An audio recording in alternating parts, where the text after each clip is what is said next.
Hai teman-teman, ketemu lagi dengan saya Fauzi. Saya mau lanjutin pembicaraan tadi di Perpus ya. Tadi ngomong masalah au pair. Sekarang aku mau ngebahas tentang Hai. Ich mache ein Video für YouTube. Das so Iya. Oke. Iya, kaget juga tahu-tahu mereka masuk frame. Ya. Oke, aku mau ngelanjutin obrolan tadi tentang au pair di Perpus. Sekarang aku mau ngebahas cara yang kedua masuk ke Jerman itu bisa dari program FSJ ya. Itu kayak semacam kerja sosial. Kerja sosial itu dari namanya sendiri, FSJ itu Freiwilliges Sozialjahr, tahun 1 tahun. Jadi program itu memang dikhususkan standarnya memang buat 1 tahun. Nanti kedepannya bisa juga extend dengan istilah lain atau program lain. Oke, sekarang fokus saja ke FSJ itu.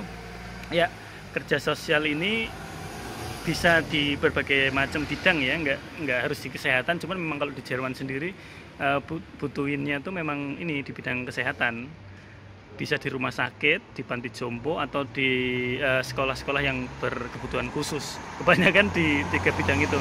Tapi nggak menutup kemungkinan juga ada opsi di perkebunan atau di pertanian, bisa juga di olahraga, karena di sini banyak klub-klub olahraga, organisasi, dan mereka kadang ngebutuhin juga volunteer bagi yang mau masuk di ngebantu kegiatannya mereka. Untuk syaratnya sendiri apa aja sih syarat yang dibutuhin bagi orang-orang yang mau daftar FSJ tadi itu atau kerja sosial? FSJ sendiri syaratnya tuh nggak ribet sih sebenarnya, standar ya sama kayak au pair, masalah umur, terus engagement mau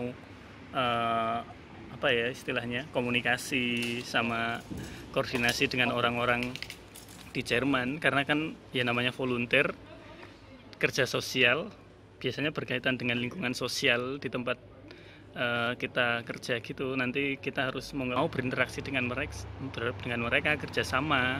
So banyak yang nanya apakah FSJ itu dapat gaji apa enggak sih gitu kan ya. Bisa dikatakan ada orang yang bilang gaji, ada yang bilang cuma sekedar upah, tapi kita dapat sekitar 300 sampai 400 euro 1 bulan. Itu kalau dikurskan di Indonesia mungkin sekitar 7 sampai 8 jutaan lah 1 bulan.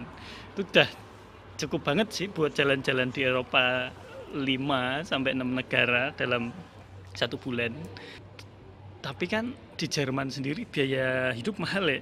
Sewa rumah mahal, asuransi mahal, makan juga bisa keluar banyak. Untungnya semua itu udah dia tanggung sama pihak yang memberikan kerja sosial. Jadi kita udah free tempat tinggal, free tiket, sama free kalau tiket aku nggak tahu pasti ya, kalau kita memang butuh tiket apakah udah ditanggung sama mereka apa enggak. Kalaupun enggak, kita pasti dapat diskon karena kita volunteer di Jerman, kita dapat potongan gitu lumayan gede, 30 sampai 50% biasanya.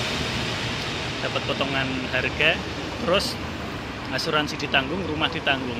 Yang perlu kita keluarin standarnya cuma buat makan sama jalan-jalan. Makan berapa sih 1 bulan? Iya, kalau kita masak 50 euro udah cukup. Jadi kita bisa saving sekitar 300 euro, 350 euro. Syaratnya apa aja sih biar bisa ikut program itu? Syaratnya nggak ribet. Poinnya sebenarnya cuma ada 4 poin pokok sih. Yang pertama umur ya. Umur yang disyaratkan itu 18 sampai 27 tahun. Sama kayak tadi, au pair juga 18 sampai 27 tahun. Terus syarat yang kedua bahasa ya. Bahasa di sini level yang dibutuhkan itu lebih tinggi daripada au pair. Kalau au pair sendiri cuma butuh A1 level dasar. Kalau buat FSJ sendiri itu intermediate levelnya, B1. Seberapa lama sih orang bisa dapat sertifikat B1 belajar bahasa Jerman level B1? Bisa dikatakan sekitar setengah tahun. Jadi kalau memang kalian benar-benar pengen ikut program itu, disiapin dari awal. Jangan dadak aku pengen terus berharap bulan depan, 2 bulan, 3 bulan bisa berangkat. No, nggak bisa. Kecuali kalau memang kamu udah punya syarat-syarat yang udah diminta, udah lengkap semua, bisa. Tapi kalau misal belum, ya mau nggak mau kamu harus nyiapin itu semua.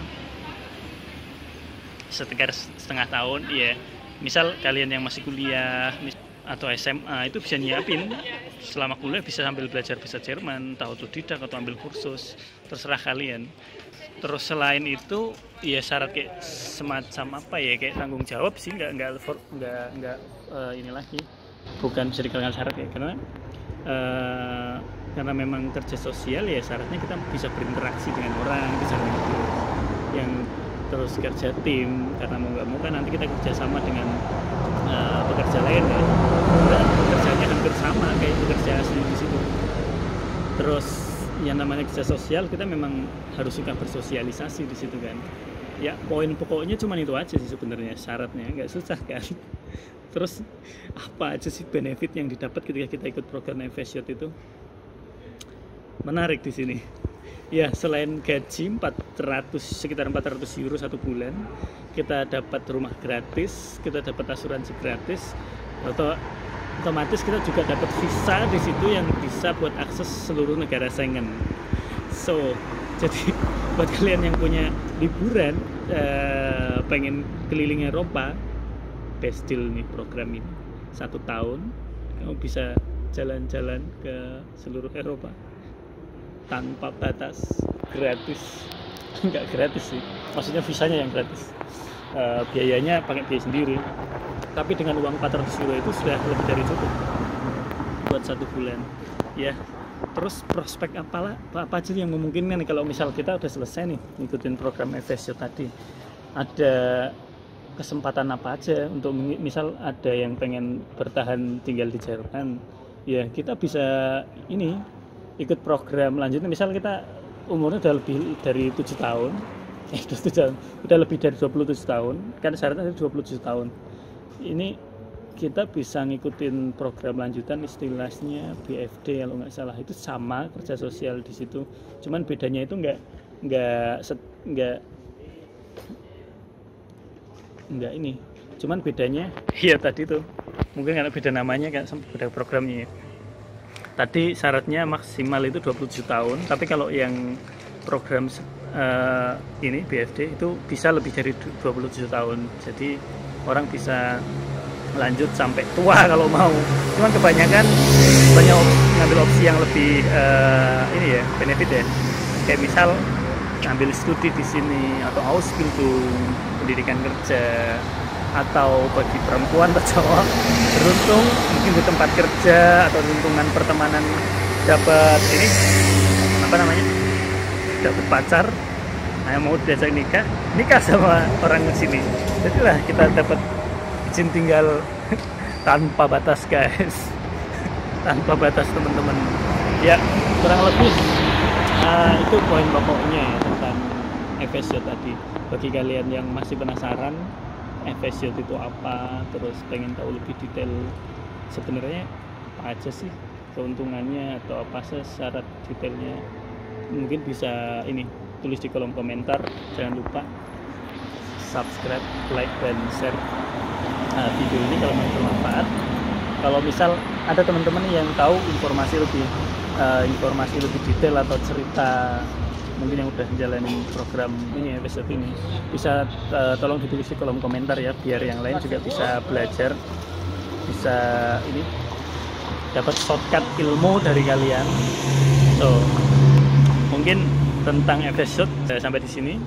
Kita bahas tentang video selanjutnya. Oh ya, di video selanjutnya aku bahas tentang ini Ausbildung. Ausbildung itu kayak salah satu opsi juga kalau kalian mau ke Jerman. Apa sih Ausbildung? Syaratnya apa aja? Benefitnya apa aja? Terus prospek kedepannya kalau udah selesai program Ausbildung itu apa aja?